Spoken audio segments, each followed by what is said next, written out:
To the honorable members of this august chamber, the 20th Congress, mga kababayan, magandang hapon sa ating pong lahat.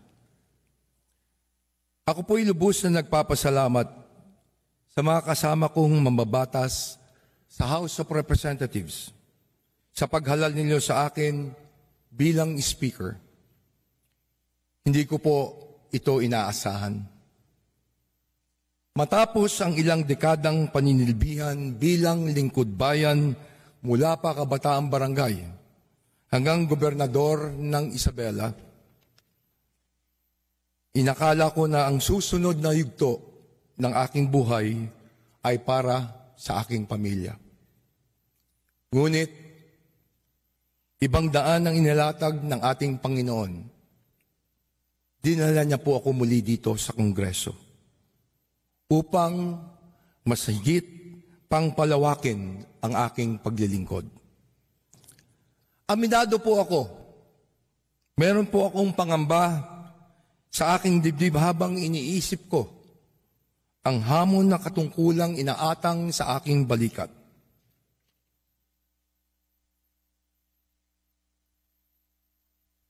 Patid ko po na marami sa ating mga kababayan ang nasasaktan at nagagalit na dahil sa mga kasalukuyang kaganapan. Naiintindihan ko po kayo. Bilang anak ng lalawigan ng Isabela, alam na alam ko po ang mga pagsubok na dala ng matinding bagyo, ang pagkasira ng mga bahay at buhay tuwing tumataas ang tubig baha. Sa ngalan nila, tinatanggap ko ng buong kababang loob ang hamon ng pagiging Speaker of the House. Ako na ho ang unang magsasabi sa ating mga kababayan. Meron po kaming pagkukulang. Kami po ay nagpapakumbaba sa inyo. Nakikiusap po kami na sana bigyan nyo kami ng pagkakataong ituwid ang mga maling kalakaran at linisin ang aming hanay. Nakikiusap po kami na magbigyan niyo pa kami ng tsansang makuha muli ang inyo pong tiwala.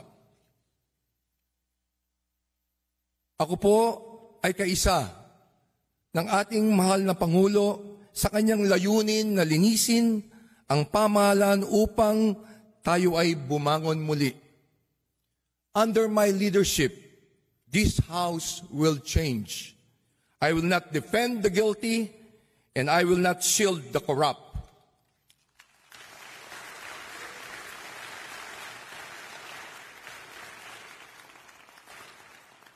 Gaya ng paninindigan ng ating Pangulo, no rank, no ally, no office will be spared from accountability. We must strengthen the Oversight Committee and fully cooperate with the Independent Commission of Infrastructure. Our duty is not to protect each other. Our duty is to protect the Filipino people.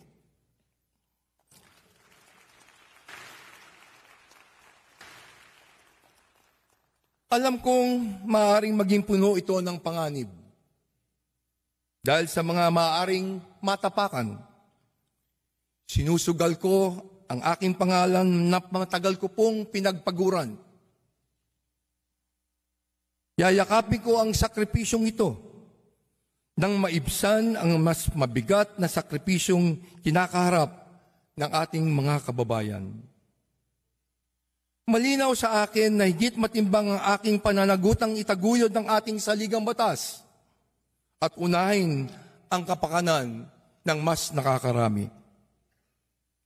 Hindi ko hayaan ang sino man na membro dito sa 20th Congress na gamitin ng Kongreso para sa kanyang personal na interes.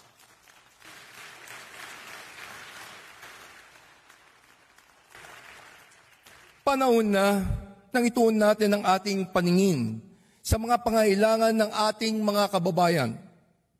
Sila ang rason kung bakit tayo naririto. Huwag sana po natin kalimutan yan. Sila ang unahin natin bago ang pangsariling kapakanan. Kung meron pong dapat na managot sa mga umuugong na mga paratang na ito, titiyakin natin na magiging patas ang mga pagdinig at kung meron mang mga pangalang nabanggit sa mga pagdinig na ito, may mga tamang forum para sila ay makapagpaliwanag. Tayo po ay magiging transparent at accountable sa ating mga gawain. Kung kinakailangan makipag-ugnayan sa mga naglalabas ng saloobin, ako po mismo ang harap para makipag-usap.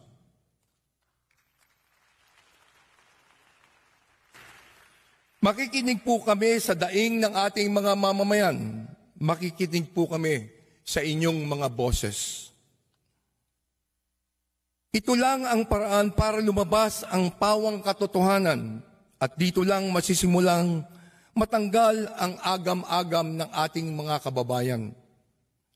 Sa mga kasamahan ko sa Kongreso, magtatagumpay lamang po tayo kung tayo'y magkakaisa upang makamit ang hangaring ito.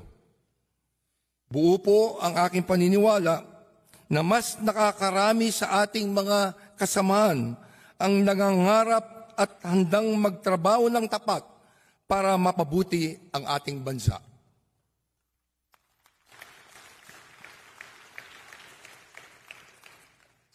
Hindi ko po magagawa itong na nag-iisa. Kailangan ko po kayo. Kailangan po natin ang bawat isa. Kaya kukunin ko itong pagkakataon na to na ipabot sa ang ating pong pasasalamat sa dating speaker sa kanyang bukas palad na pakikipagtulungan para maisakatuparan ang isang maayos na transisyon at natatanging hangarin na ito.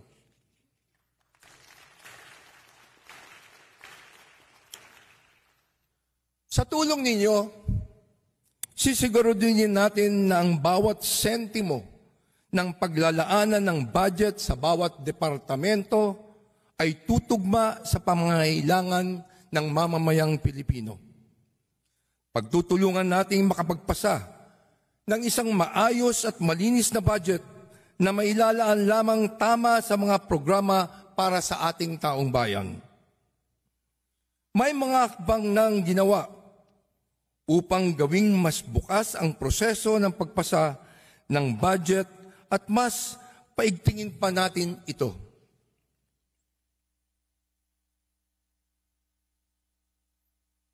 Ako po ay handang makinig sa iba't iba nating tinig upang higit ng makaunawa. Nakahanda po ang aking bisig na makipagtulungan kanino man alang-alang sa ating bansa. Mula noon hanggang ngayon, ako po ay walang pinipiling kulay. Lahat ay mahalaga. Lahat ay may maaaring maiambag upang magampanan ang ating mandato bilang kinatawan ng ating pong mga mamamayan.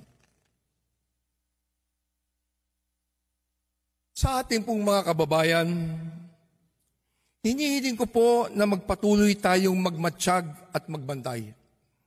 Tanging kayo lamang po ang makakapagsabi at makakapagpasya kung dapat bang ibigay ninyo muli ang tiwala sa amin. Kayo ang magiging bahagi ng reforma para masiguro natin sa darating na mga araw ang kapakanan ng taong bayan ang mauuna. Ngayon na po ang oras, hindi bukas, hindi sa susunod na mga araw. Sama-sama tayong babangon, sama-sama tayong kumilos, sama-sama tayong maglingkod. Hindi magiging madali ang ating tatalakayin. Alam kong magiging mahirap para sa ating lahat, pero gaano man kahirap kung ito naman ang nararapat, kung ito naman ang tama, ito ang kailangan nating gawin at pagtulungan.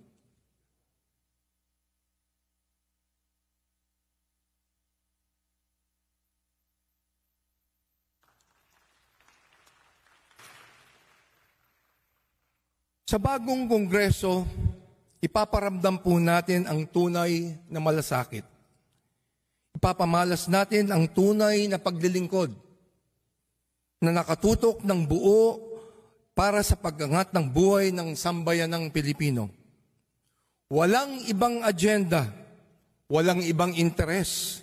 Kapakanan ng Pilipino ang simula, gitna at dulo at wala ng iba.